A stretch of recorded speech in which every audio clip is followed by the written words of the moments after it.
Greetings, YouTube. Beautiful Mind Pfeiffer here with another question from College Algebra. This comes from section 1.3 from Essentials of College Algebra. The instructions say to find each sum or difference, write the answers in standard form. So now with any of these videos that I do, whether it's answering a homework question or the notes or whatever, like for this one, I don't intend to check it. I'm just going to work it and get an answer.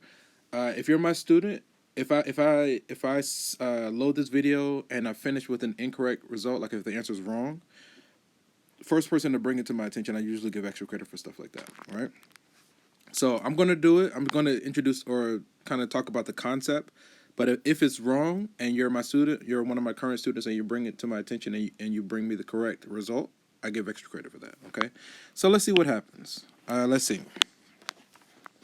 So again, if we're going to find the sum of difference, essentially here that the technique is basically combine like terms, right?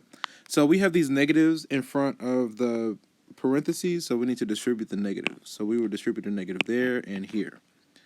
So then if we do this, we'll get the following. 3 times the square root of 7. We're going to have minus 4 times the square root of 7. The double negative becomes plus I. Minus 4I. I think everything else just comes down. So we're going to say minus 2 square root of 7. And then plus 5I. Okay?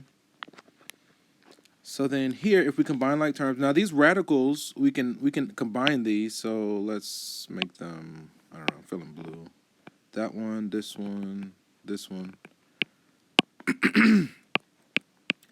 These all have the same radical, square root of 7. So these are considered like terms. So we can add all the blues together. All right. So if we add them together, we'll get the following. 3 minus 4 is negative 1. Minus 2 is negative 3. So that's going to be negative 3 times the square root of 7. Okay. And then I think the remaining blacks are the same, so we can combine those. 1 minus 4 is negative 3. Plus 5 is positive 2. So plus 2I. All right? So again, I'm not going to check this. The main thing I wanted you to see here was the concept. Actually, let me do this really quickly. I wanted you to see the concept here.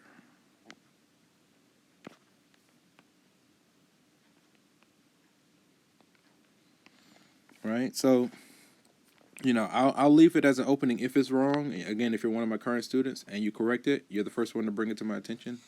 I'll give you extra credit for that. Okay.